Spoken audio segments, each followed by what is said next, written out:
Boa noite, turma da leitura compartilhada, sejam todos bem-vindos. Vamos dar continuidade à leitura do livro O Mestre dos Mestres, Jesus, o maior educador da história, de Augusto Cury, capítulo 5. Cristo perturbaria o sistema político. Tema: Cristo queria produzir uma revolução no interior do ser humano. Cristo tinha conhecimento da miséria social do ser humano e da ansiedade que estava na base da sua sobrevivência. Queria mesmo aliviar essa carga de ansiedade e tensão que carregamos em nossa trajetória de vida. Mateus 6, 25, 34. Embora tivesse plena consciência da angústia social e do autoritarismo político que as pessoas viviam em sua época, ele detectava uma miséria mais profunda do que a sociopolítica. Uma miséria presente no íntimo do ser humano e fonte de todas as outras misérias e injustiças humanas. Cristo atuava pouco nos sintomas. Seu desejo era atacar as causas fundamentais dos problemas psicossociais da espécie humana. Por isso, ao estudar o seu propósito mais ardente, compreendemos que sua revolução não era política, mas íntima, clandestina. Uma mudança que inicia no espírito humano e se expande para toda a psique, renovando a sua mente, expandindo a sua inteligência, transformando intimamente a maneira como o ser humano compreende a si mesmo e o mundo que o circunda, garantindo assim uma modificação psíquica e social estável.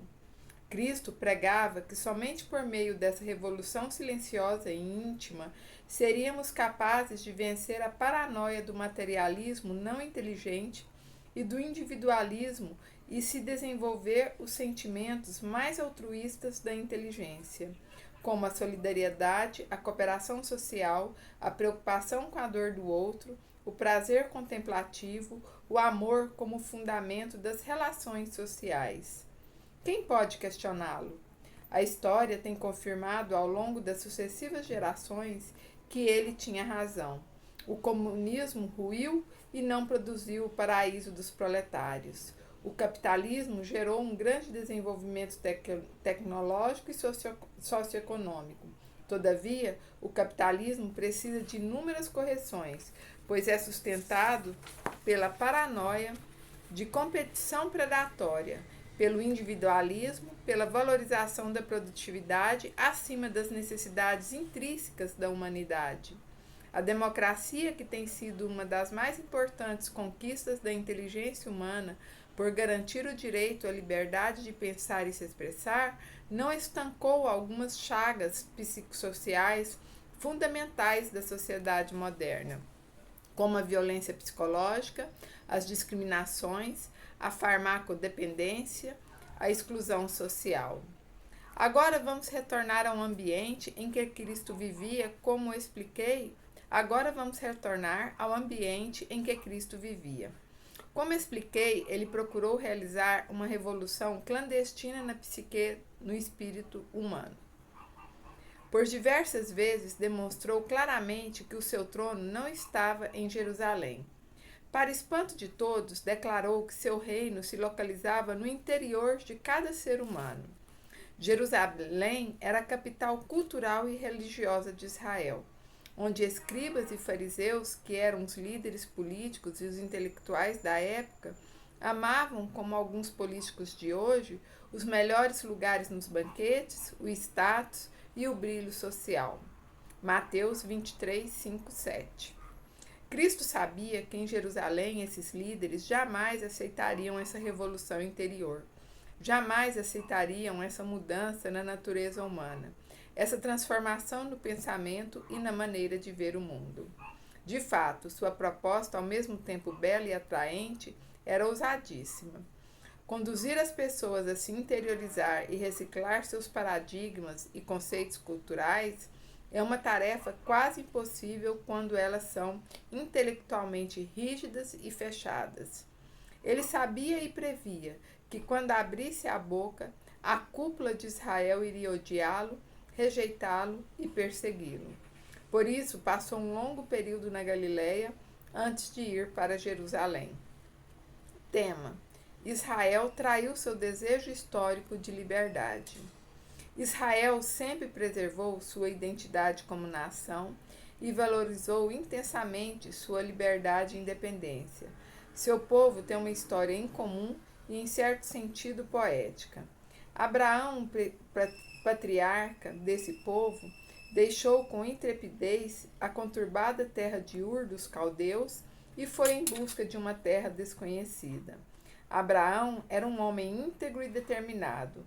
Ele deu origem a Isaque. Isaque deu origem a Jacó, que recebeu o nome de Israel, que significa, aspas, príncipe de Deus.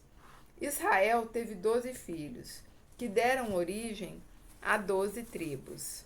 Da tribo de Judá saíram os reis de Israel. O nome, aspas, judeus, deriva da tribo de Judá.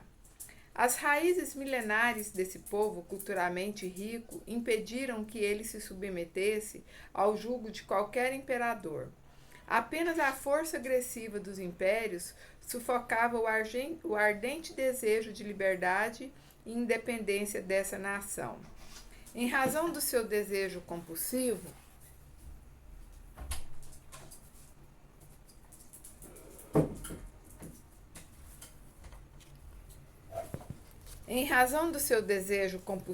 de liberdade, o povo de Israel passou por situações dramáticas em alguns períodos históricos, como o tempo de Calígula. Caio Calígula era um imperador romano agressivo, desumano e ambicioso. Além de ter mandado matar vários senadores romanos, destruído seus amigos e violado os direitos dos povos que subjugava, ambiciava-se passar por, aspas, Deus. Desejava que todos os povos se curvassem diante dele e o adorassem. Para o povo judeu, esse tipo de adoração era inadmissível e insuportável. Caio sabia dessa resistência e odiava sua audácia e insubordinação. Os judeus, mesmo combalidos, desterrados, errantes e ameaçados de passar por uma faxina étnica, foram praticamente os únicos que não se dobraram aos pés de Caio. A liberdade para esse povo não tinha preço.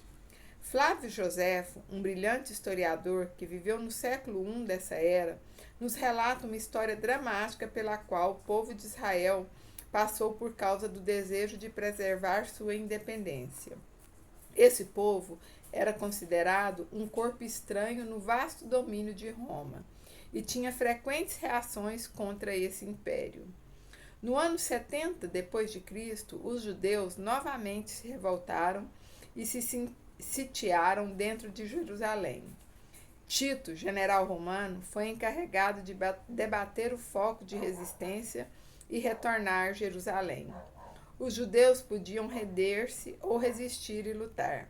Preferiram a resistência e a luta. Tito cercou Jerusalém e iniciou uma das mais sangrentas guerras da história. Os judeus resistiram além de suas forças. A fome, a angústia, a miséria foram enormes.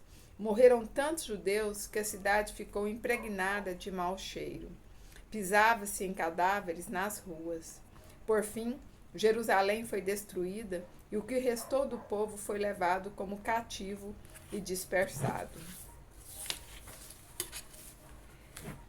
Esses exemplos mostram o desejo desesperado do povo judeu de preservar sua liberdade, sua identidade e sua independência. Porém, houve uma época em que a cúpula judaica traiu esse desejo. É incrível constatar, mas Jesus perturbou tanto os líderes judeus com a sua revolução interior e seus pensamentos que eles preferiram um imperador gentio à liderança de Cristo, que tinha raízes judaicas, embora afirmasse que não queria o trono político. Israel preferiu manter a simbiose com o Império Romano a admitir Jesus como Cristo. A cúpula de Israel, na época de Cristo, desejou mais o poder sociopolítico do que a busca de liberdade e independência.